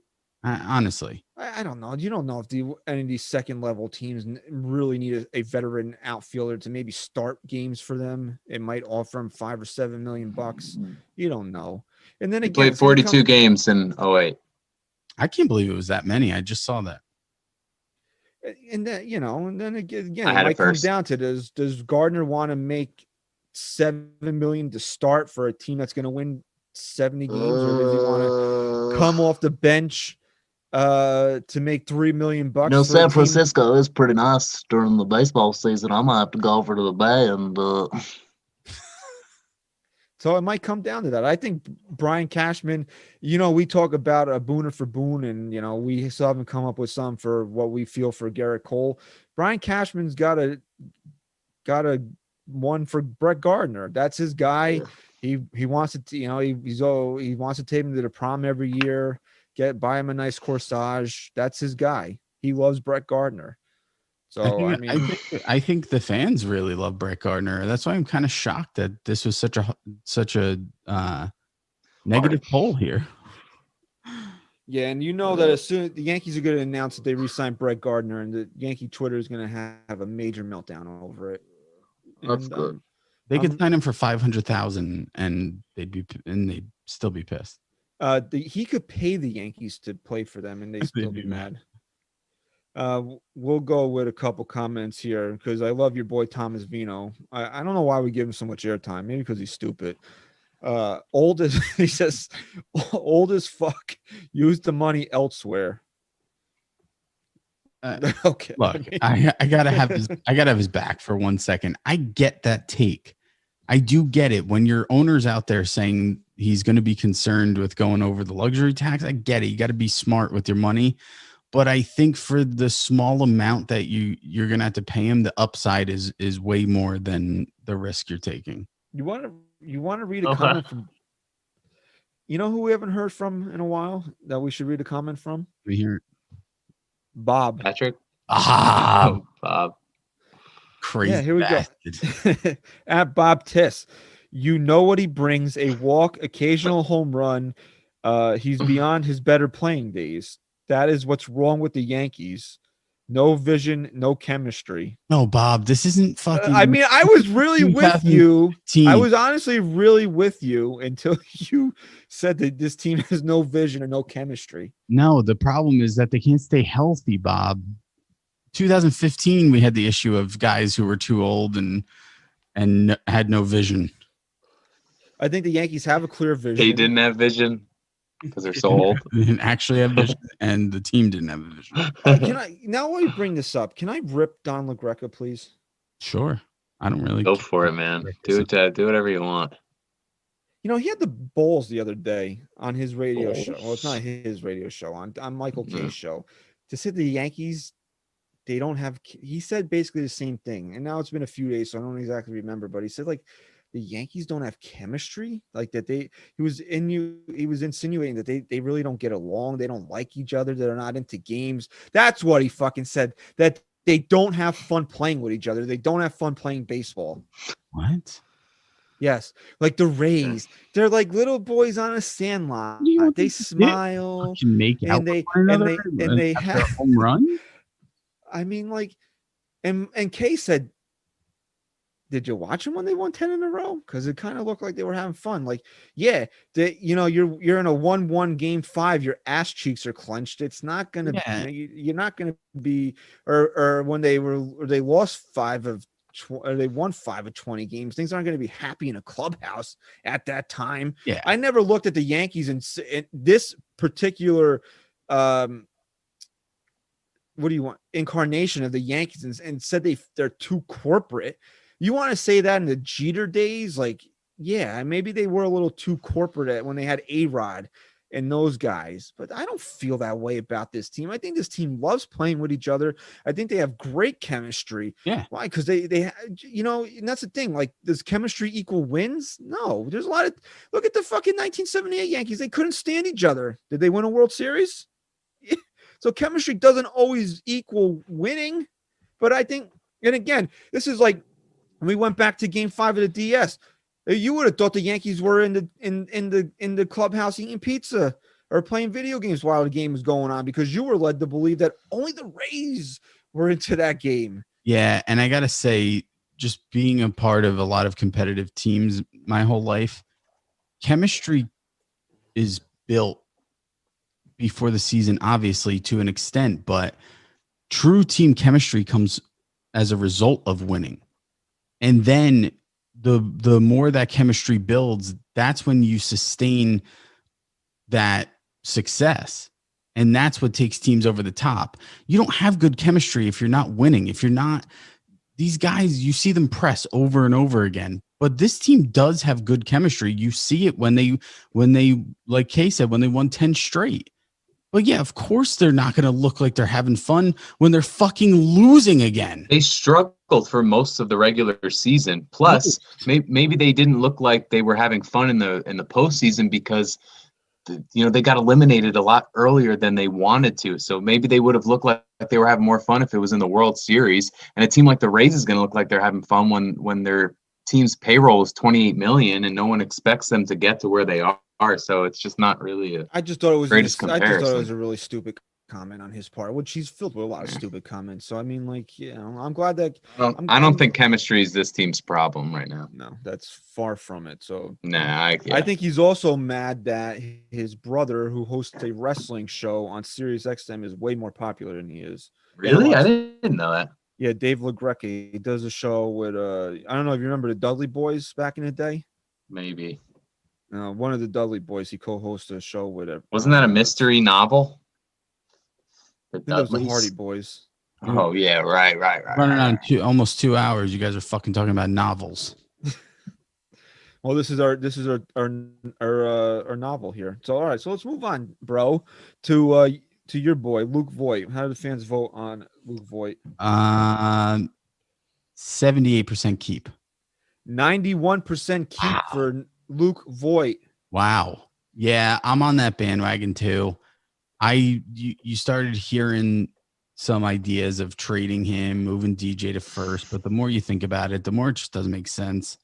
You're talking about a guy who fucking played through an injury, didn't ever ask for a day off, put up the most home runs in Major League Baseball.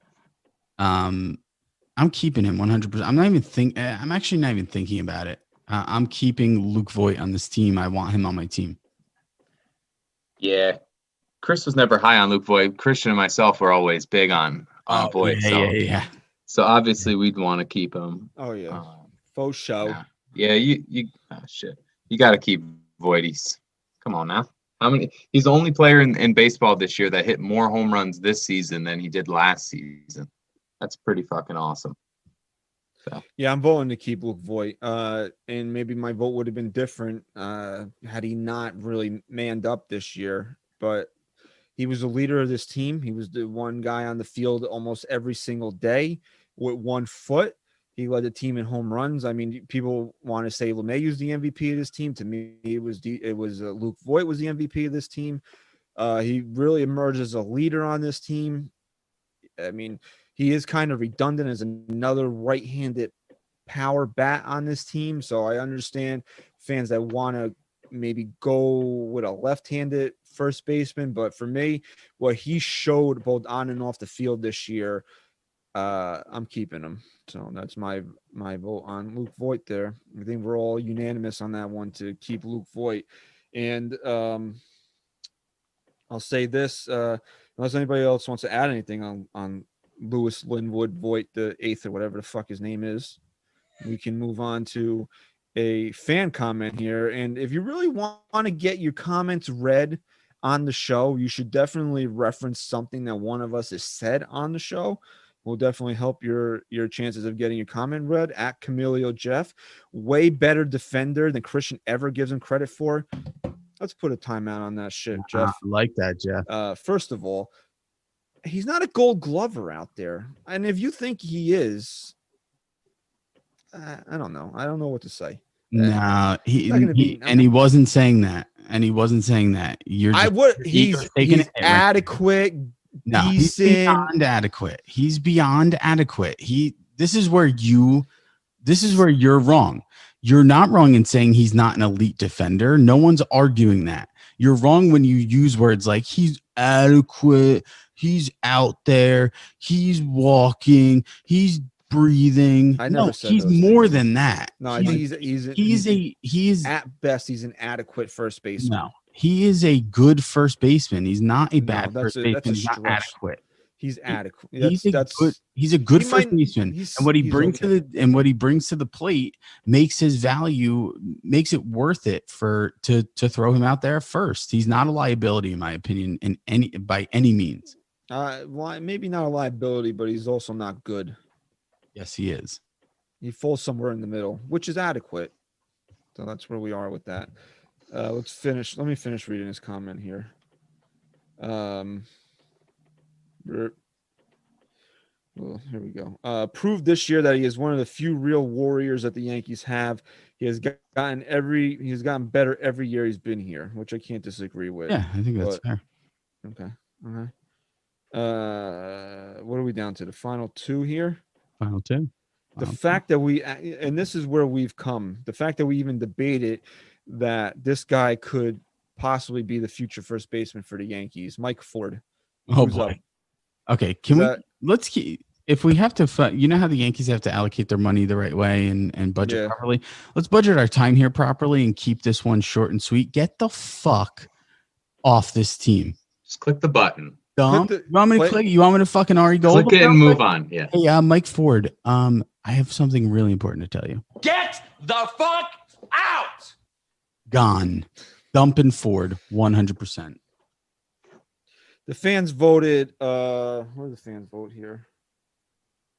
100% to keep Mike Ford. They love how much he resembles Homer Simpson. No, 73% dump Mike Ford. Yeah, I mean we can keep this one short and simple. What? I thought it should be high. It should be 100% dump. You think that's low? I put Mike Ford on here just because I want to rip him some more. Not that really he's any type of consequential player. Remember when Aaron Boone had AJ Cole as kind of his like security blanket, and we voted to dump him just to fucking get him away from Aaron Boone? Yeah, that's kind of the reason why we got Mike Ford here too. What makes you think he's a security blanket for Aaron Boone? Was it the pinch hit in the game? Maybe with Clint Frazier on the bench too. That you think? And you know when it dawned on me why he keeps doing that? Remember that game you guys were at when Mike Ford hit that walk off? The Oakland game. Yep. Yeah. He's been chasing that with Mike Ford since. Because he led the league last year in pinch hit home runs. So and guess what? He's a little genie in a bottle there. He sucks. He sucks. You know what? All right. You know how Gardy likes to watch movies to get ready for postseason. Okay. Yeah. All right. Yeah. To scout Mike Ford, he needs to watch Artie Lang's Beer League. Yeah. You know he's gonna watch. Okay. For Mike Ford. Okay. Ford versus Ferrari. Okay. He's gonna watch that. Okay. And he's gonna get in a Ferrari. Okay. And he's gonna fucking get out of here. Okay. Dump him. All right, I'll read two quick. I'll read a couple quick comments here from the fans. Donovan Sanastabin. I'm sorry. I'll just give your at. I butchered your last name. I'm sorry. Yeah. At DJS119. We need a left-handed bat. Not that left-handed bat because it's fucking useless. Okay. I could swing. I mean, Mike Ford is supposed to be a professional baseball player. Me swinging left-handed would probably produce the same result that Mike Ford swinging left-handed would. Bob's on a fucking roll here, bro. You want to hear his comment from Mike Ford? I do, actually. Two simple words. Ready? Fat ass. I think that about sums it up. All right. Finally, here we go. We reached the end of the keep 'em dump 'ems. I'm sure you guys know he's the last man standing here. It's not Mike Talkman, but it's Giancarlo Stanton. How did the fans vote on Giancarlo Stanton? Right, it's you. 60% keep. I'm gonna say 85% keep. 81% keep for Giancarlo Stanton. All right, I like that. That's actually, I'm surprised by that because he's not a fan favorite. So you think it would have been a little bit lower than that? I'll give him that. I looked this up today because I was curious to see what the fans voted for him last year. What do you think the fans voted for Stanton last year? 60% dump. 52% to keep him. So he had a big increase. But you remember though what because no wait, that was 2 years. Yeah, well, you'd have to remember 2 seasons ago then, right? Well, when I guess. Well, because he made the final out against Boston, but I guess that wasn't. No, this is 32 years ago. Yeah, wow. So Stanton had a 30% increase in keep votes this year, which because he had much better postseason. No, yeah, obviously he was that season. Yeah, that was it. Him and Gio. So, who wants to go first? I don't know. Whoever we can. Right, you take the reins here. I mean, yeah, you're kind of forced to keep him for his contract, but then I'm keeping him because he's a great player that still hasn't shown his best for the Yankees, and I think it's got to still be in there somewhere. But no, there's really not much to say. He's Giancarlo Stanton. He hit 59 home runs just 3 years ago, right? So yeah, I'm keeping him. I keep him too. I think a big part of that, of what you're saying, Ryan, is he just, again, another guy who needs to stay healthy. Part of me almost wanted to say dump because I don't like the baggage that comes with Stanton, as in he's our permanent DH. I don't like that the Yankees are tying themselves down to that. But it would be so unfair of me to say to dump this guy after he finally performed in October. He was really, stole the show from everyone. You got to keep Giancarlo Stanton. Yeah, I'm keeping Stanton. I finally, said he's injury prone. So, yeah. But I also said this. I don't care if the guy plays 8 games in a regular season. Is he going to do that in the postseason? Yeah, it's what it's all about, man. So, yeah. The Yankees can get by in the regular season with him playing 8 to 30 games or whatever the fuck he might give you if he's going to do that in the postseason. So I'm voting to keep Giancarlo Stanton. I don't care what he gets paid. If he's going to perform in October like that, it's a no-brainer for me. It's all about October at this point. And that's not to say that he can show up for the next however many years he's here and only play 8 games. No, that's exactly what I'm saying. No, yeah, but that's a little crazy. But we talked about the guys who can fill in, who profile as a DH to be, that would make their value actually better on this. If he averages 20 games played in the regular season throughout does that in the postseason for me, and then he hits on average 8 home runs in the postseason for the rest of his Yankee career, do you care that he played 20 games in the regular season? He's like that one kid that doesn't show up to rec ball all year because he's too good. Like he plays on a traveling team, but then your team makes the playoffs and he finally fucking shows up, and you're like, oh, Tommy's here. Tommy's going to fucking play now. Well, is he going to bat third, coach? Yeah, because Tommy knows how to fucking hit. And I'm going to put him in there, and he's going to win me a championship. If that's what Giancarlo Stanton has to be for me, fine. But you better be really fucking good in the postseason if you're not going to show up in the regular season. Yeah. Which is what he was this year. So, if that's a template for what I'm getting out of Giancarlo Stanton, I'm going to take it. Okay, that's I don't care. It's all about October now. Who's going to show up in October? I mean, yeah, April through September is still important. Still got to get there. But you mean to tell me if the Yankees play the 162 games without Giancarlo Stanton next year, that they won't make the postseason? They absolutely will. Okay, that's my point. Do you think they can win a World Series without Giancarlo Stanton in October? Maybe not. Not if he's going to put up that type of performance. That's my point. When is Giancarlo Stanton most valuable to the Yankees? When he plays the way he did in 2020 in the postseason. In the postseason. Yeah. Right? I'm not arguing you there, man. There's different rules for different guys. I'm sorry. You know, not everything is equal in life. It's just the way it is. You got 3 kids and you're going to have to teach them, like, why does one kid get something and I get this? Not everything is equal. Love not him everybody. I love you. Not, well, that's, you know, he went to bed on time last night. He's my favorite child. So there, you know, you'll have to teach your kids that at some point. You know, just like, and I'm going to say that about baseball players. No, it doesn't go the same way for, let's say, Aaron Judge. Aaron Judge needs to be on the fucking field for 145 games in 2021. He needs to be. Great comparison there. Yeah, you're right. But Giancarlo Stanton doesn't. He doesn't need to be on the field for 145 games next year. If he's going to go out there and slug 8, 10, whatever, how many home runs he hit, and be a feared player in the lineup in October, he doesn't have to be on the field for 140 games in the regular season. He doesn't. I'm sorry. I'll die on that fucking hill. Maybe Aroldis Chapman will be the one to kill me on it. He'll be the one to fucking kill you. So I don't even want to read any comments on Stan because I don't care. So that's it. Good. So we wanted. I mean, we did still get decent turnout. I guess Twitter's new way of retweeting things kind of fucked everything up. So you know, Twitter, fuck you. Fuck seriously, you, Twitter. Jack Dorsey, fuck you. You know, if somebody wants to tweet out that Donald Trump has an alien hanging out of his ass, or that Joe Biden, you know, I don't know, what does Joe Biden do? That's weird. Some weird shit.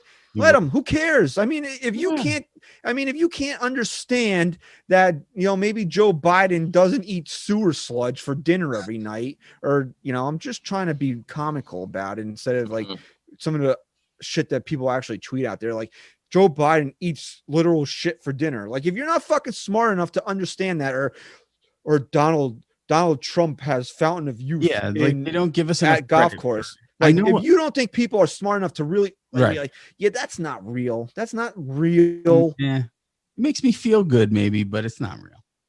Like, come on, guys. And then, you know, on November 4th, you're gonna go back to the old way. Yeah, it's like, stop. It's like, stop. It's like firing Cora and then bringing them back. Yeah, I mean, you know, you're the Boston Red Sox of social media. You are. Fucking scum. And really, I told Chris this. If we really didn't need Twitter for what we're doing, I just don't see a need for it. Yeah, this shit just really turned me off. You're just trying to suppress the information to people. Let them figure it out for themselves. Yeah. You want to be fucking dumb and read some of these headlines and be like, "Oh, that's real."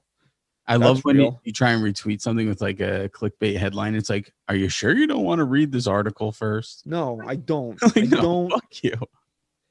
First Lady Melania Trump is really an alien. Oh, fine. That sounds real.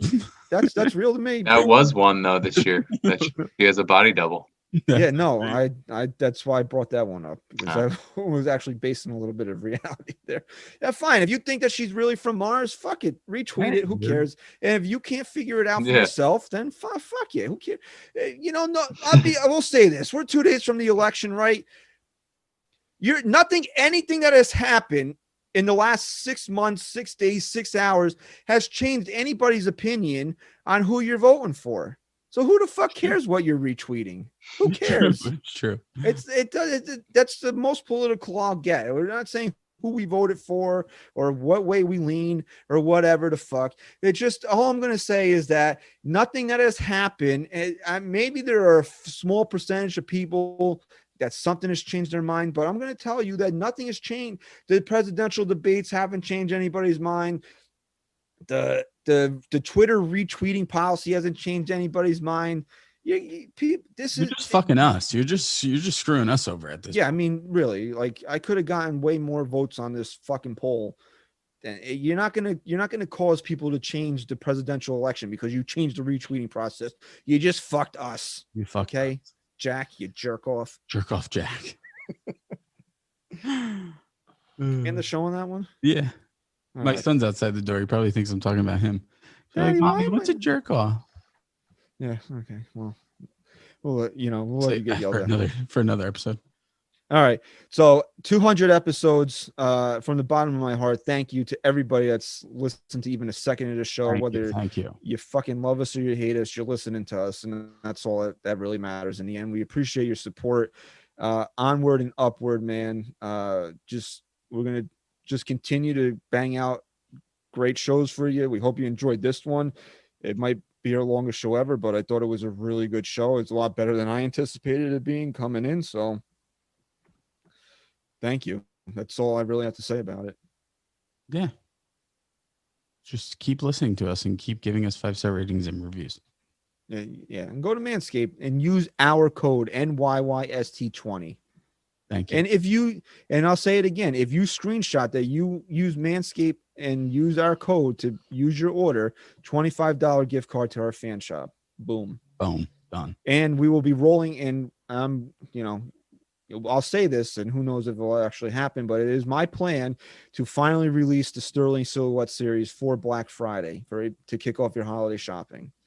So we'll have to come up with the design and then we'll have to implement it. But we have we've got about 3-4 weeks to do that. So we'll figure that out. But that's the plan right now. We had you guys vote on it. You picked who you wanted the shirts made out of. So now it's up to us. And I think kicking off the holiday season with that is the way to go. So.